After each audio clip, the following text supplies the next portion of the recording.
بسم اللہ الرحمن الرحیم۔ عائشہ اسلامک ہسٹری کی پیاری بہنوں اور بھائیوں، السلام علیکم۔ آج کی اس ویڈیو میں آپ کے ساتھ 14 شعبان کی رات کا ایک خاص وظیفہ، ایک خاص عمل ذکر کروں گی۔ یہ وظیفہ بالخصوص آپ نے 14 شعبان کی تاریخ کو کرنا ہے، جن کی نماز عصر کے فوراً بعد اس عمل کو کرنا ہے، جو آج کی اس ویڈیو میں آپ کے ساتھ ذکر کرنے والی ہوں۔ میری اسلامی بہنوں اور بھائیوں، شب برات کی رات آنے والی ہے، اور شب برات کی رات رحمت الہی کا اہل دنیا پر نزول ہوتا ہے۔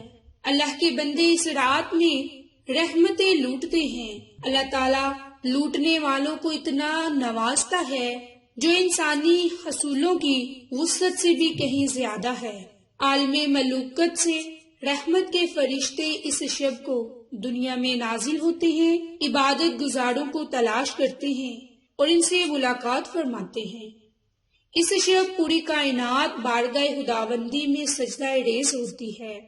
رسول اللہ صلی اللہ علیہ وآلہ وسلم نے فرمایا کہ شعبان بہت ہی خاص مہینہ ہے۔ اس ماہ مبارک کی عبادت کا بے حد ثواب اللہ تعالیٰ عطا فرماتا ہے۔ آپ نے ارشاد فرمایا کہ ماہ شعبان میں جو کوئی 3000 مرتبہ درود پاک پڑھ کر مجھے بخشے گا، بروز قیامت اس کی شفاعت کرنی مجھ پر واجب ہو جائے گی۔ میری اسلامی بہنوں، شب برات کی رات بڑی ہی برکتوں والی رات ہے، اور اس سے پہلے 14 شعبان کی تاریخ کے 2 اعمال ذکر کروں گی، جس کی برکت سے آپ کے گناہ معاف ہوں گے، جس کی برکت سے آپ کو دین دنیا میں کامیابی حاصل ہوگی۔ میری اسلامی بہنوں اور بھائیوں، شب برات کی رات بڑی ہی رحمتوں والی ہے۔ اس رات میں رزق مانگنے والوں کو رزق دیا جاتا ہے، دعائے خیر مانگنے والوں کو ان کی دعا قبول کی جاتی ہے، روزی مانگنے والوں کو روزی عطا کی جاتی ہے، جہنم سے نجات مانگنے والوں کو جہنم سے نجات عطا کی جاتی ہے۔ میری بہنوں، اس رات جو دعا مانگو وہ دعا ضرور بارگاہ الہی میں قبول ہوتی ہے۔ میری اسلامی بہنوں اور بھائیوں، شب برات کیسے گزارنی چاہیے؟ تو 14 شعبان کو بھی روزہ رکھا جائے تاکہ اعمال نامہ کے آخری دن بھی روزہ ہو۔ 14 شعبان کو مساجد میں جا کر نوافل ادا کریں تاکہ اعمال نامہ تبدیل ہونے کے آخری لمحات میں مسجد کی حاضری ہو، انتظار نماز کا ثواب لکھا جائے، اور غروب آفتاب کے بعد روزہ افطار کر کے نماز ادا کر کے وہاں سورۃ یاسین کی تلاوت کی جائے، نبی پر درود بھیجا جائے، توبہ استغفار کی جائے۔ میری اسلامی بہنوں، شب برات بڑی عظمتوں اور برکتوں والی رات ہے، اور نہایت افسوس آج بھی ہمارے معاشرے میں شب برات کے بارے میں درست معلومات نہ ہونے کی وجہ سے مسلمانوں کی ایک تعداد اس رات کو غفلت بلکہ گناہوں میں گزارتی ہے، اس کی برکتوں سے محروم ہے، جس میں آخرت کا سخت نقصان ہے۔ ایسے لوگوں کو دنیاوی نقصانات کا بھی سامنا ہوتا ہے۔ میری اسلامی بہنوں اور بھائیوں، اس رات آتش بازی سے پرہیز کریں، کیونکہ آتش بازی کا کوئی حکم نہیں۔ اس رات کثرت کے ساتھ درود پاک پڑھیں، کیونکہ آتش بازی کا موجد کون ہے؟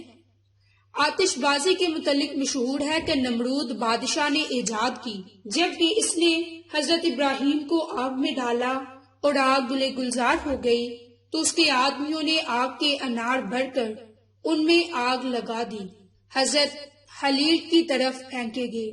اس لیے خود اس سے بچیں، اپنے بچوں کو بچائیں، اور میری تمام عاشقان رسول سے فریاد ہے کہ خدارا اپنے حال پر رحم فرمائیں، دنیا اور آخرت کے نقصانات سے بچنے کے لیے اپنے اندر تبدیلی لائیں، اور آنے والی شب برات کے مبارک لمحات کو پٹاخوں اور آتش بازی میں برباد کرنے کی بجائے عبادت میں گزاریں، اور دن کا روزہ رکھیں اور رات کو عبادت کریں۔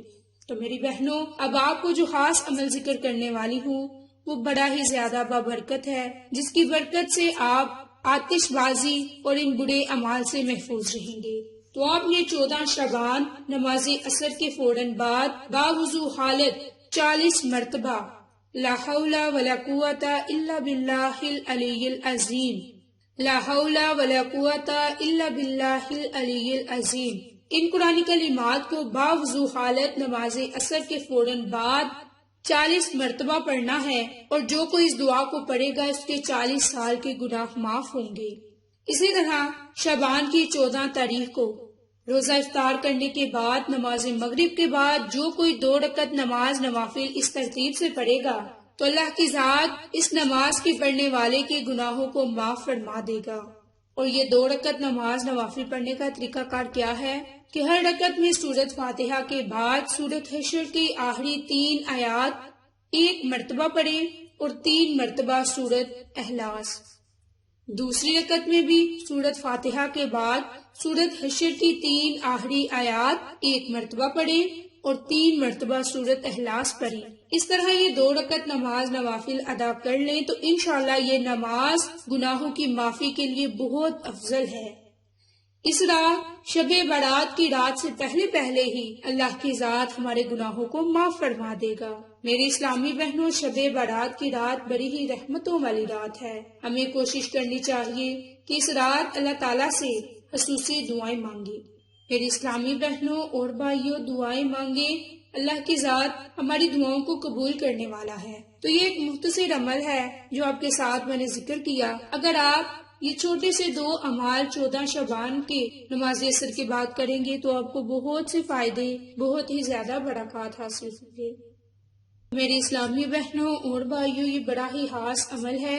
اس عمل کو آپ نے خود بھی کرنا ہے، اپنے پیاروں کے ساتھ ذکر بھی کرنا ہے۔ اس کے علاوہ یہ مہینہ خاص طور پر درود پاک پڑھنے کا مہینہ ہے، کیونکہ یہ مہینہ ہمارے پیارے نبی سے نسبت ہے۔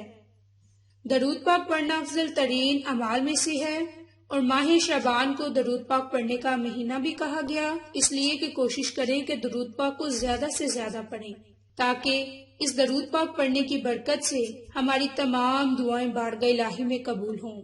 میری اسلامی بہنوں، یہ ایک مختصر عمل تھا جو آپ کے ساتھ میں نے ذکر کیا۔ اس عمل کو، اس وظیفے کو آپ نے خود بھی کرنا ہے، اپنے پیاروں کے ساتھ ذکر بھی کرنا ہے، تاکہ وہ لوگ بھی اس عمل سے مستفید ہو سکیں۔ آپ کو اور مجھے صدقہ جاریہ کا ثواب ملتا رہے۔ جزاک اللہ۔